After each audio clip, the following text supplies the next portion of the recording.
सुप्रभात छात्रों। हम देख रहे थे कि भगत की गत जो है उस भगत की गत के बारे में हम चर्चा कर रहे थे।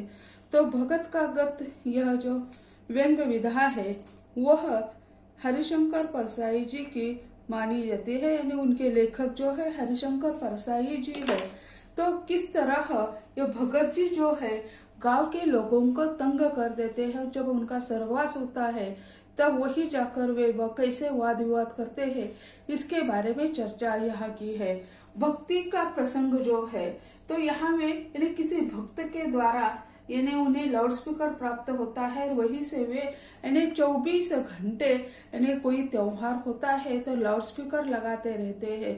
तो कल हम यहाँ तक आए थे कि यानी नारायण और एक किसान किस तरह ब्रह्मा के यानी भक्त है और ब्रह्मा जी उसकी नारायण की और उस किसान की एक परीक्षा लेने चाहते हैं। तो नारायण कहते मैं आपका यानी 24 घंटे नामस्मरण करता हूँ तो भी आप मुझे प्रिय नहीं, तो आपको वह किसान प्रिय है, ऐसा क्यों? तो वह दिन भर कई बार ही वह यानी आपका नामस्मरण करता है तो आपको वही प्रिय है।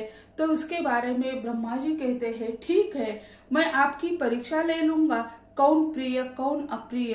तो वो कहते हैं कि मैं आपको एक थाली में यानी जल भरकर या तेल भरकर देता हूँ, आप पूरी प्रदक्षिणा करके आ जाइए। तो वो कहते हैं ठीक है। और किसान को क्या काम दोगे? तो वो कहते हैं कि उनका दिया हुआ काम है वो कर देगा। और इसी तरह नारद जी अपनी जो थाली है उसमें ब्रह्मा जी ने पानी भरकर दे दिया और वह यानी पूरी पृथ्वी प्रदक्षिणा करके आ गए। और वह थाली उन्होंने ब्रह्मा जी ने कहा था उस थाली से एक भी बूंद न गिर जाए तब आप उसमें सफल हो जाएंगे। ब्रह्मा जी उस थाली को ब्रह्मा जी ने दिए हुए उस परीक्षा का प्रश्न का यानी उत्तर ढूंढते ढूंढते नारद जी पृथ्वी प्रदक्षिणा करते रहे, यानी उससे एक बूंद नीचे न गिर जाए। इसी कारण वे उस थाली के प्रति ही उनका सारा ध्यान रहता है।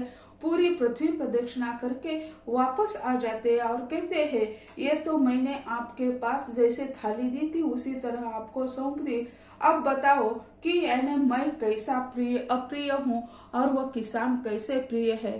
तो ब्रह्मा जी कहते हैं कि यानी आपने एक भी बूंद उससे नहीं गिरी, मुझे मंजूर है। और किसान ने यानी आप जो पृथ्वी प्रदक्षिणा कर रहे थे उसी समय आपने मेरा कितना बार नाम ले लिया? तो नारद जी कहते हैं कि ये थाली से एक भी बूंद नीचे न गिरे, इसमें मेरा ध्यान केंद्रित था, मैंने एक बार भी नाम नहीं लिया। तो विष्णु उसे ब्रह्मा जी समझाते हैं उस किसान को मैंने खेती करने का काम कर दिया है, लेकिन देखो उन्होंने किस तरह मेरा दिन भर में कितना नाम दिया है, कितना नाम ले लिया है। तो कहते हैं सुबह उठता है तब उन्होंने धरती को नमस्कार करके मुझे नमस्कार दे दिया। फिर वो अपने बैल है वो बैलों को खेत में ले जाता है, उसी समय मेरा ही गीत गाता है, खेत में काम करता है, हल जोतता है, बैलों को खाना खिलाता है।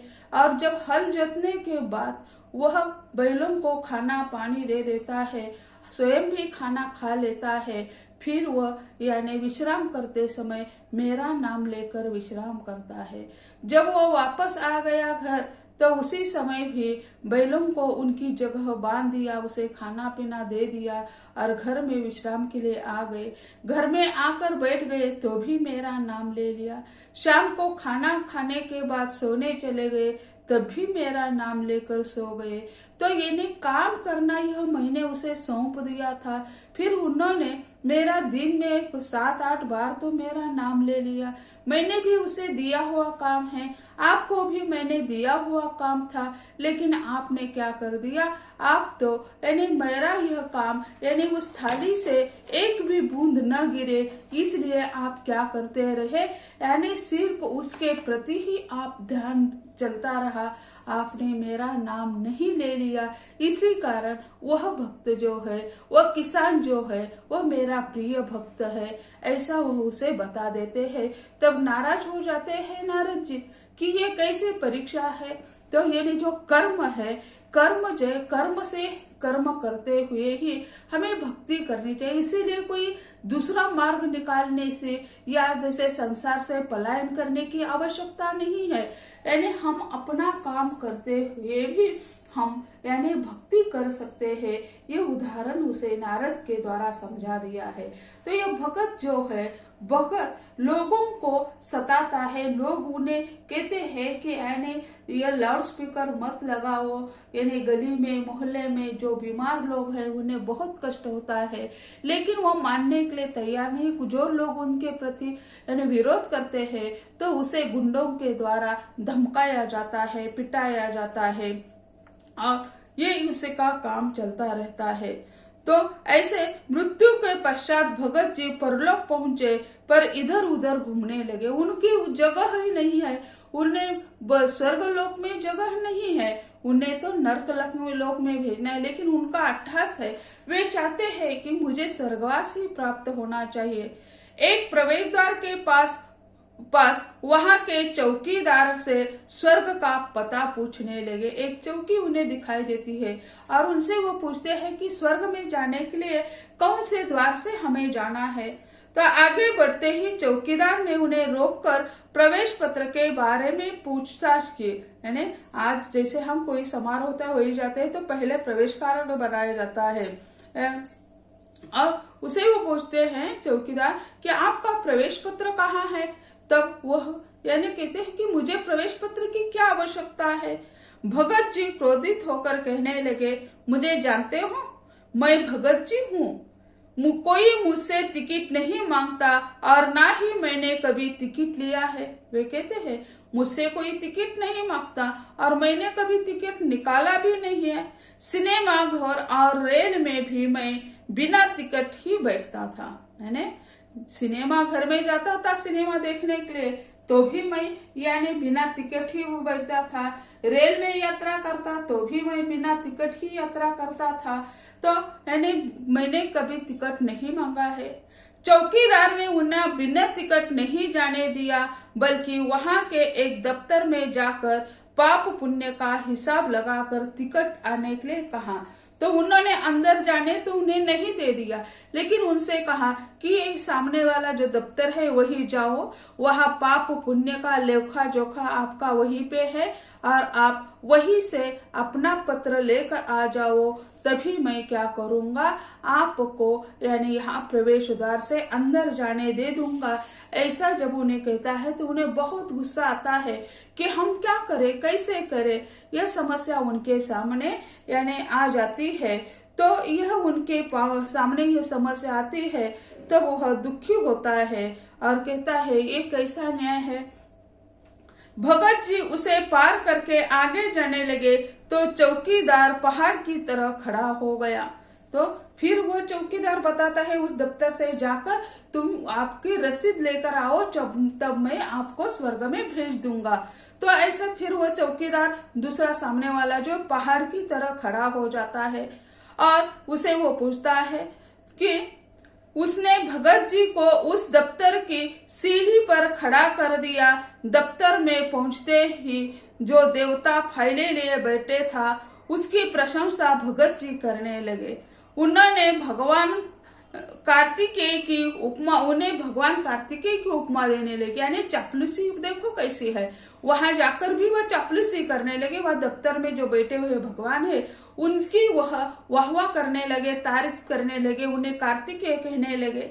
फाइल से सिर उठाकर उस देवता ने भगत जी को झूठी चापलूसी न करके जीवन भर किए हुए कर्मों के बारे में उसे खड़े बोल सुनाए और नाम धाम पूछा। उसे उन्होंने जो पाप पुण्य कर दिए थे उसका लेखा जोखा उन्हें वहीं पे सुना दिया और कहा कि यार चापलूसी करने की कोई आवश्यकता नहीं है, आपका नाम पूछो, बताओ। भगत जी की पूरी जानकारी लेने के बाद उस अधिकारी देवता ने भगत जी के मामले को कठिन बताते हुए स्वर्ग या नरक के फैसले को भगवान पर छोड़ दिया। तो उसकी पूरी जानकारी उन्होंने ढूंढ ली और फिर यह मुश्किल काम है ऐसा होने लगा और उन्होंने कहा कि यह काम भगवान जी का है, यह हमारा काम नहीं है।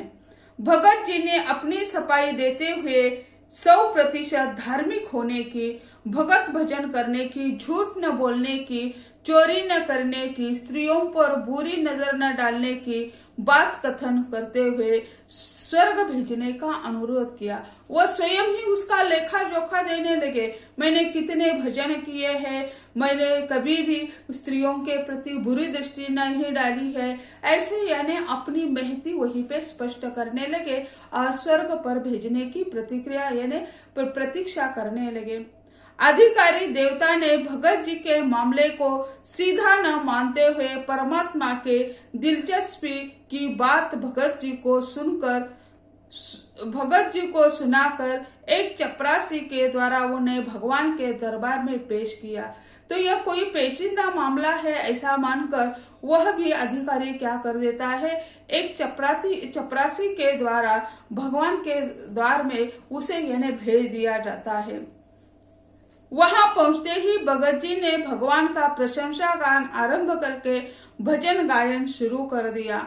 भजन के पूरे होते ही प्रभु के रूप का अलौकिक वर्णन करते हुए जन्म जन्मांतर की मनोकामना पूरी होने के संकेत दिए। उन्हें लगा कि वहां जाकर भी भगवान के पास जाकर उनका गुणगान करूंगा तो मुझे सीधा यानी रास्ता स्वर्ग का मिल जाएगा। इसी कारण वहां जाकर भी वे यानी भगवान का भजन करने लगे। भगवान भगत जी की झूठी प्रशंसा को जानकर परेशान हो गए। उनकी इच्छा नहीं है कि उनका भजन सुने, वह पहले से ही तंग आ गए हैं क्योंकि उनके भजन गाने से बाकी लोग उससे तंग आ चुके हैं। इसी कारण उनका भजन सुनकर भी उन्हें दुख होने लगा, कष्ट होने लगा। भगत जी की चाह पूछने लगे तो तुरंत अपनी मनोकामना भगवान के सामने रखकर भगत जी उन्हें स्वर्ग में स्थान देने की याचना करने लगे। अब वही तो यानी उन्होंने चपरासी के द्वारा भगत जी को भगवान के द्वार पर पहुंचा दिया है। तो भगवान जी कहते हैं कि आपकी क्या इच्छा है? तो वो कहते हैं कि मेरी इच्छा यही है कि आप मुझे इच्छा पूछने की ही वो राह देख रहा था। जब उन्हें पूछा जाता है तो धड़ाम से वो यानी बता देते हैं कि मुझे क्या करना है, कि मुझे स्वर्ग की जगह चाहिए। जल्द ही जल्द वे बता देते हैं। जब प्रभु स्वर्ग देने से पहले भगत जी को उनके कार्य पूछने लगे तो भगत जी को इससे गहरी चोट पहुंच गई। फिर भगवान ने उन्हें लाउड स्पीकर लगाने के बारे में, भगवान का विज्ञापन करने के संदर्भ में, देवताओं के द्वारा भगवान के हंसी मजाक उड़ाने की, यहाँ तक कि पत्नी द्वारा भगवान के बहरे होने की बातों पर भगत जी से क्रोधित होकर कई सवाल किए तो इस पर भगत जी निरुत्तर हुए। भगवान से जबान लड़ाना उन्होंने उचित नहीं समझा। तो यहाँ फिर यानी भगवान जी उन्हें पूछते हैं कि यानी कैसे तुम लाउड स्पीकर से लगाकर काम करते थे? तुम्हारी पत्नी जो है वह यानी कहती थी कि क्या तुम्हारे भगवान बहरे हो गए हैं, ऐसे लाउड स्पीकर लगाकर तुम काम करते हो? तो ये सारे प्रश्न जब भगवान जी उन्हें पूछते हैं तब भगत जी को लगता है अब यहाँ उन्हें प्रत्युत्तर देने की कोई आवश्यकता नहीं है।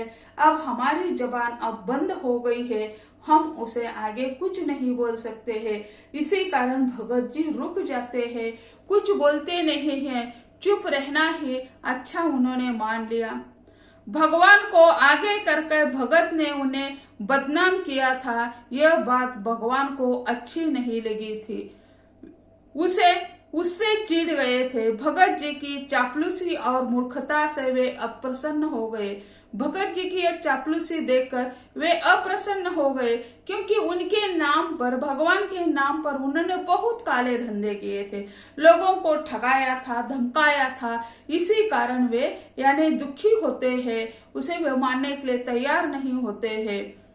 भगत पर जब आदमियों की हत्या का अपराध हुआ तो उनका धीरज समाप्त हुआ और वे उल्टा भगवान पर ही झूठ बोलने का आरोप करने लगे।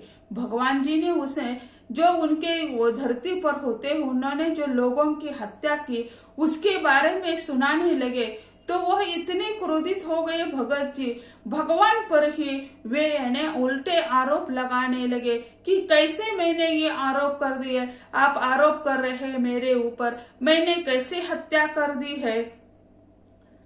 तो भगत जी की गली के रामनाथ मास्टर को यानी वे वहां बुलाते हैं, जो अधेड़ उम्र के थे और पिछले साल बीमारी की हालत में भगत जी द्वारा लाउड स्पीकर के अखंड कीर्तन के बारे नींद और आराम न मिलने के बाद कारण चौथे दिन मर गए थे।